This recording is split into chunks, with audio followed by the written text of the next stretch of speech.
నమస్కారం గురుగారు. నమస్కారం. గురుగారు ఇప్పుడు వచ్చేసి జూలై 23వ తారీఖు శుక్ర కుజుల కలయిక ఉంది కానీ శుక్రుడు అనేది చేంజ్ అవుతున్నారు. సో శుక్ర వక్రగతి అనేది ప్రారంభం అవుతుంది కాబట్టి సో కన్యా రాశి వారికి ఏ విధంగా ఉండబోతుంది? తప్పకుండా. ఓం శ్రీ గురుభ్యో నమః. ఇక్కడ చాలా మంది కూడా శుక్ర కుజుల యొక్క కలయిక అంటుంటారు. అవును.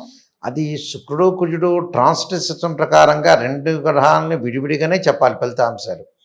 అయితే ఇప్పుడు కన్యా రాశి వాళ్ళకు వచ్చేటప్పటికల్లా సహజంగా నేను చెప్పినట్టుగా ఈ చార్ట్లో యాక్చువల్గా మనం చార్ట్లోకి వెళ్తే ఇక్కడ కుజుడు యాక్చువల్గా ఏంటంటే 3, 6, 11 స్థానంలో సుఫలితాన్ని ఇస్తాడు.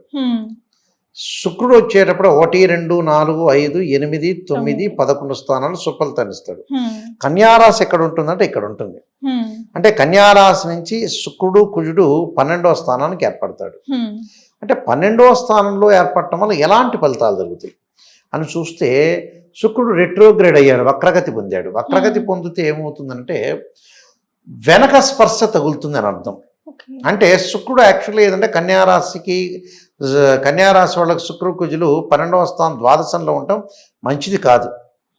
కానీ శుక్రుడు వెనక్కి వెళ్ళటం వల్ల రిట్రోగ్రేడ్ వెళ్ళటం వల్ల అది 11వ స్థానం యొక్క ఆచ్ఛాదనం అంటే స్పర్శ అనేది తగలటం వల్ల శుక్రుడి యొక్క అనుగ్రహం అనేది లభిస్తుంది వీళ్ళకి టోటల్గా. అంటే ఏదైతే మంచి స్థానంలో శుక్రుడు లేడో రెట్రోగ్రేడ్ అయితే మంచిది అని అర్థం. అంటే సహజంగా జ్యోతిష్ శాస్త్ర ప్రకారంగా ఏంటంటే ఒక గ్రహం అనేది ఉచ్చ స్థానంలో ఉంటే ఆ వక్రిస్తే ఆ గ్రహం యొక్క ఉచ్చ ఫలితం పోతుందని, ఒక గ్రహం నీచ స్థానంలో ఉండి వక్రగతి పొందితే సుఫలితాలను ఇస్తారని జ్యోతిష్యం చెప్తుంది. అది ఏమిటి?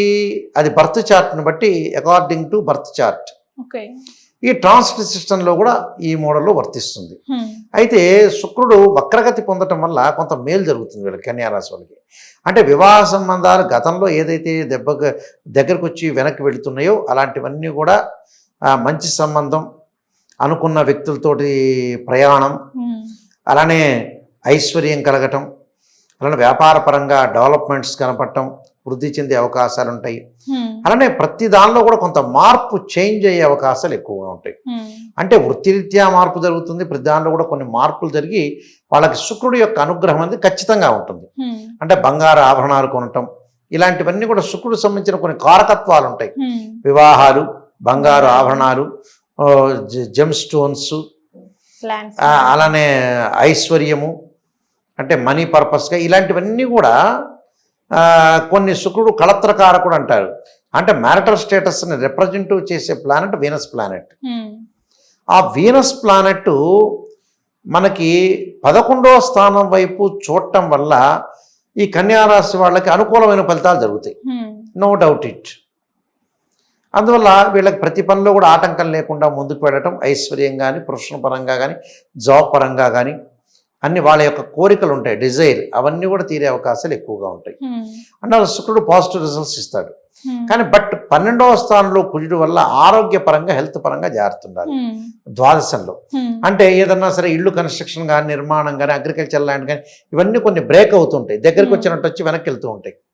అలాంటప్పుడు కుజుడు యొక్క ఆరాధన చేయటం వల్ల వాళ్ళకి ఏదైతే రియల్ ఎస్టేట్ సమస్యలు కానీ, కోర్టు సమస్యలు కానీ, అగ్రికల్చర్ ల్యాండ్ సమస్యలు కానీ, రైతులకు సమస్యలు కానీ, భూమి పరంగా ఇబ్బందులు కానీ, కెమికల్ కంపెనీస్ కానీ, మెడికల్ షాప్స్ కానీ, అలానే డాక్టర్స్ కానీ, అలానే ఎంఎస్సి కెమిస్ట్రీ ప్రొఫెసర్స్ కానీ, డీన్ కానీ వీళ్ళందరికీ కూడా కొంత కుజుడి యొక్క ప్రభావం ఉంటుంది.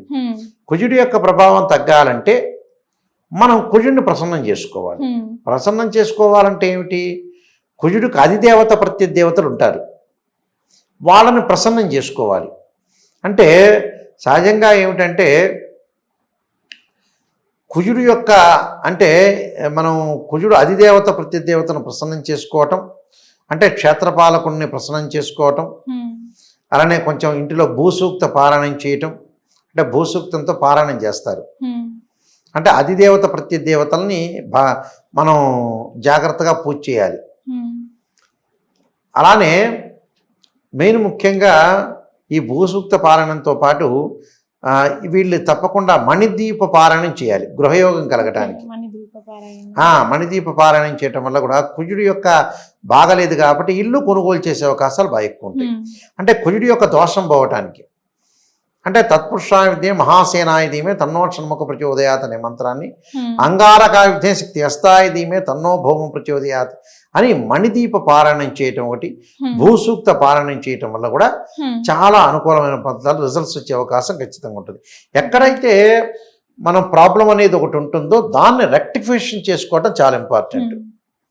అంటే స్త్రీయ లోపం పెరుగుట పెద్ద విద్య, లోపం పెరిగిన వాడే పూర్ణుడవుతాడట. అంటే మనలో ఉండే లోపాలు ఏదైనా మిస్టేక్స్ ఉంటే సవరణ చేసుకుంటూ రోడ్డును మ్యాప్ను క్లారిటీ చేసుకుంటూ ముందుకు వెళ్ళాలి. అదే లైఫ్. లైఫ్ అంటే ఏమిటి అనుకుంటున్నారు? చిన్న 1 పాయింటే లైఫ్. స్త్రీయ లోపం పెరుగుట పెద్ద విద్య, లోపం ఎరిగిన వాడే పూర్ణుడవుతాడు నరుడు అని చెప్పారు. వాడే స్థితప్రజ్ఞుడు. రోడ్డు బాగలేదు, తార్ రోడ్డో సిమెంట్ రోడ్డో ఏదో వేసుకుని వెళ్ళిపోవాలంతే. ఎక్కడైనా మిస్టేక్స్ ఉంటే ఆ రాళ్ళని పక్కన పడేయాలి. మనం రోడ్డు సాఫీ చేసుకొని ప్రశాంతంగా వెళ్ళిపోవడం చాలా ఇంపార్టెంట్. ఈ చిన్న పాయింటే. ఎందుకంటే చాలామంది కూడా ఏం చేస్తుంటారంటే కొన్ని మిస్టేక్స్ చేస్తుంటారు మానవుడు. దానిలో మోస్ట్ ఇంపార్టెంట్ పాయింట్ ఏమిటంటే కొంత మన చేతుల్లో ఫ్రీ వీల్ ఉంటుంది, భగవంతుడి యొక్క అనుగ్రహం కూడా ఇంపార్టెంట్ ఇక్కడ. దీనిలో చేసే మిస్టేక్స్ కొన్ని రకరకాల మిస్టేక్స్ ఉంటాయి. ఆ మిస్టేక్స్ని మనం సవర్ చేసుకొని ముందుకు వెళ్తే చాలా గుడ్ రిజల్ట్స్ వచ్చే అవకాశం ఖచ్చితంగా ఉంటుంది.